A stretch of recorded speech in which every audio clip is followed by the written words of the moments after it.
बोल वृंदावन बिहारी लाल की जय। श्री सद्गुरुदेव भगवान की जय। हरि ओम। सच्चिदानंद रूपाय विश्वोत्पत्त्यादि हेतवे तापत्रय विनाशाय श्री कृष्णाय वयं नमः। भगवान का स्वरूप कैसा है? सत घन, चित्त घन, आनंद घन।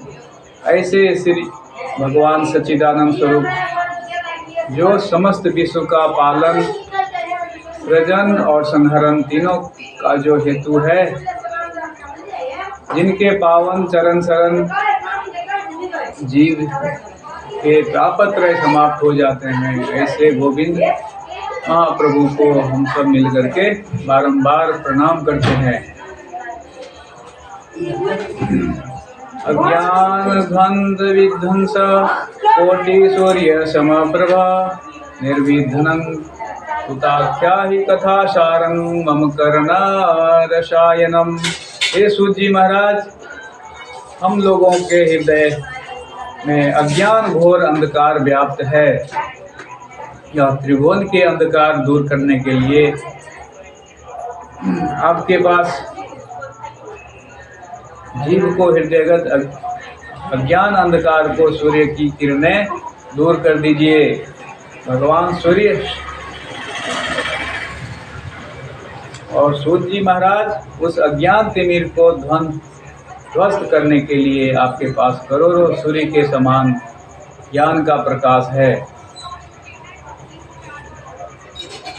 चिंतामणिर्लोक सुखम सुरद्दु सर्व संपदम प्रेक्षति गुरु प्रीतो वैकुंठम योगी दुर्लभम।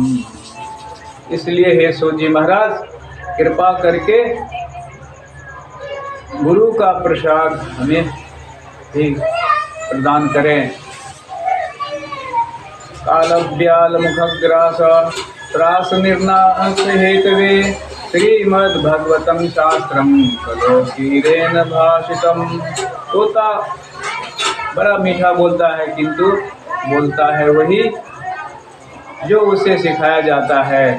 तो सुखदेव जी महाराज ने जगत में कल्याणकारी भागवत रूपी फल प्रदान तो किया है, पर मनमुखी फल नहीं है।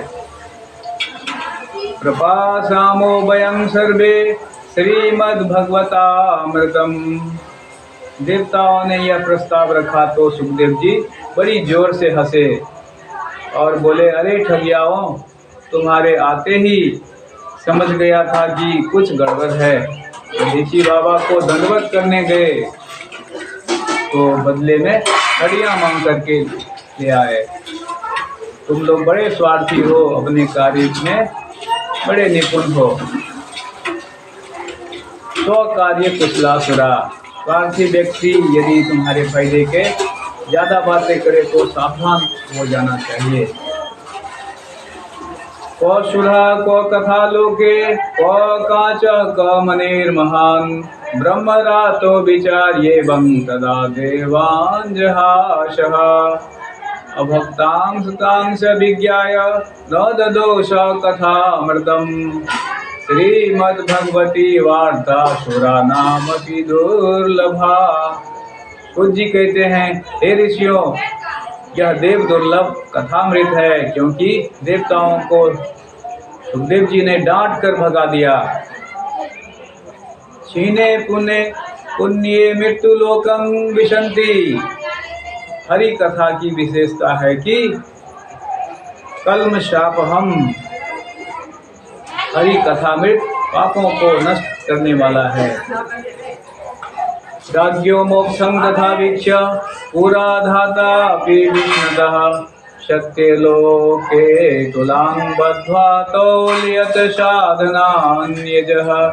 जब ब्रह्मा जी ने महाराज परीक्षित का मोक्ष देखा तो आश्चर्यचकित हो गए। तराजू पर तौल करके देखा कि आखिर भागवत की क्या विशेषता है। तो तराजू के एक पल्ले में भागवत को रखा और दूसरे पल्ले में अनेकों शास्त्रों को रखकर जब उठा करके देखा तो लघोन्यन्यानि जातानि गौरवेन इदं महत् तदा ऋषिगणा सर्वे विस्मयं परमं ययो।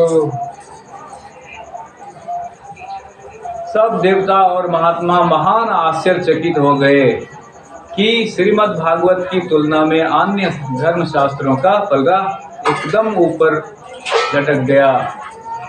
तुरंत महात्माओं ने घोषणा कर दी, मेनिरेव भगवद्रूपं शास्त्रं भगवतं कलो। साक्षात श्री कृष्ण कलयुग के कलुषित प्राणियों का कल्याण करने के लिए श्रीमद् भागवत संहिता के में आकर के विराजमान हो गए।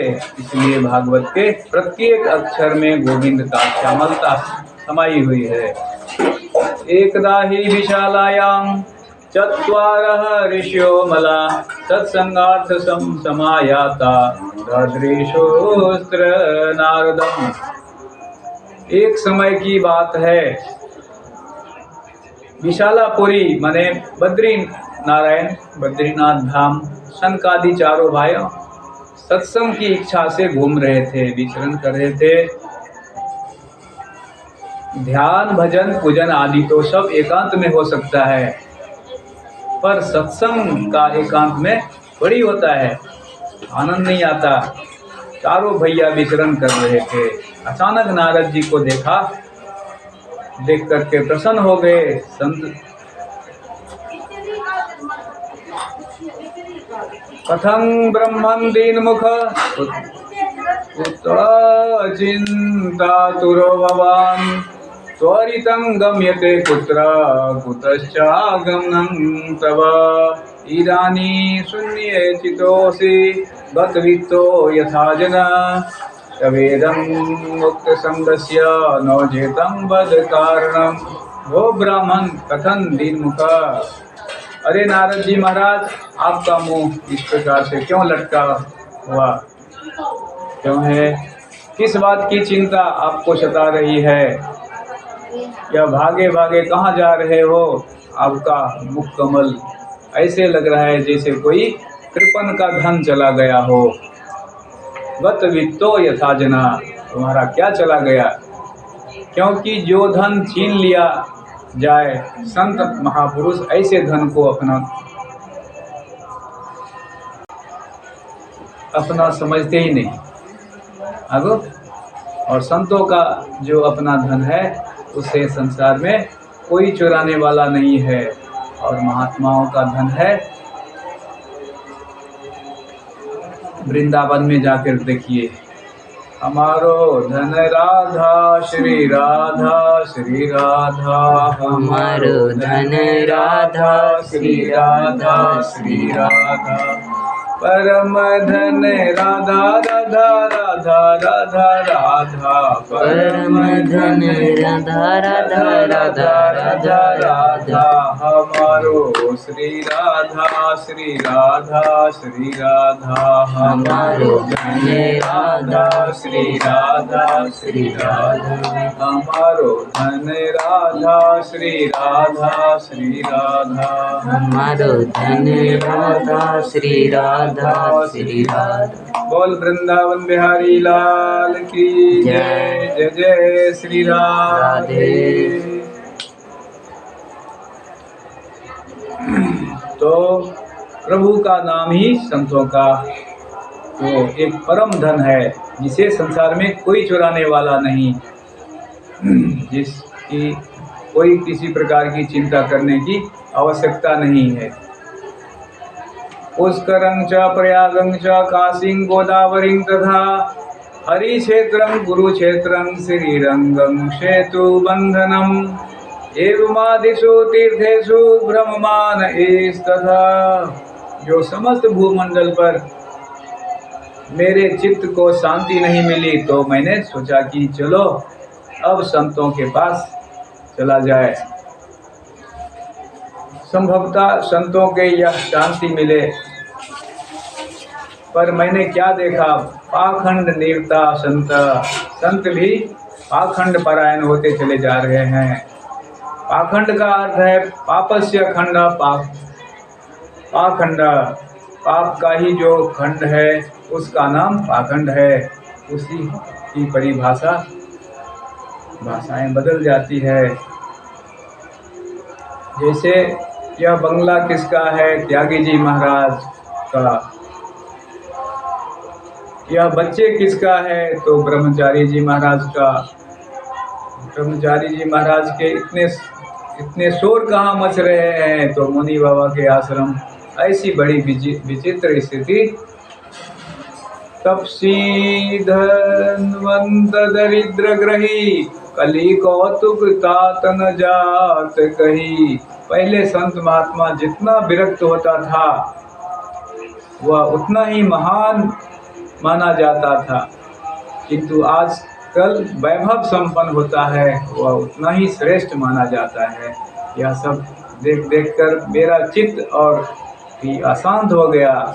मैं आया था शांति के लिए, यहाँ तो क्रांति मच गई, चित्त में खलबली मच गई। मैंने तब विचार किया कि चलो छोड़ो, गृहस्थों के ही देख लेते हैं। पर गृहस्थों के यही यहाँ भी विडम्बना है। तरुणी प्रभुता गेह, श्याल को बुद्धिदायका। कन्या बिक्रीनो लोभार, दंपति नांग कलकनम। मैंने देखा कि गृहस्थों के यहाँ माता पिता की सेवा तब तक ही है जब तक माता पिता ने तिजोरी की चाबी नहीं सौंपी, और जहाँ सर्वाधिकार प्राप्त हुए तो देवी जी की चलावा हो गई। फिर माता पिता की खटिया तो खेत पर या किसी तीर्थ स्थान में डाल दी। कदाचित माता पिता घर में जबरदस्ती बैठे भी हो तो उसे किसी प्रकार के कोई चर्चा नहीं की जाती। वार्ता गोपी न प्रक्षति गृहे। कोई बड़ा भारी कार्य किया जा रहा है तो आजकल किसको परामर्श लिया जाए? तो ससुराल के साले साहब को बुलवाया जाता है। वह जो कहेंगे वही माना जाएगा। एवं पश्यन् कलोर्दोषान् पर्यटन् नवनीमहं, यामुनं तटमापन्नो यत्र लीला हरेर्बुध। मृत्युलोक में यह सब देख देख कर मेरा चित्त एकदम अशांत हो गया। मैंने सोचा कि अब कहाँ जाए। तब मुझे तुरंत श्रीधाम वृंदावन का स्मरण हो गया। मेरे प्रभु उस दिव्य प्रागट भूमि में यमुना पुलीन पर मेरे चित्त को अवश्य विश्राम मिलेगा। ऐसा विचार करके सीधा यमुना तट पर वृंदावन धाम में पहुंचा और वहां पहुंचकर एक आश्चर्य देखा। तत्राश्चर्यं मया दृष्टं श्रूयतां तन्मुनीश्वरा। एकदा तु तरुणी तत्र निशन्न खिन्न मानसा।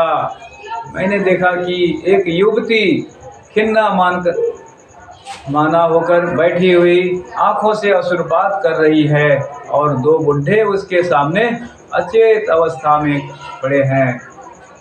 तमाम देवियां उसको घेर कर बैठी है। कोई पानी पिला रही है और कोई पंखा कर रही है, कोई समझा रही है। मैंने सोचा यह बेचारी क्यों रो रही है, कौन है? चलकर मैं ही इसका कष्ट दूर करने का प्रयास करूं। संतों का हृदय तो नवनीत के समान कोमल होता है। सो महाराज, उसके दुख देख करके मेरा मन भी द्रवित हुआ। मैं उसके पास गया और फिर मैंने सोचा कि केवल देवियों का ही समुदाय बैठा है, यहाँ कोई पुरुष वर्ग नहीं दिख रहा है। अब मैं उसके बीच में जाकर के कहूँ, देवी जी क्यों रो रही हो, क्या कष्ट है?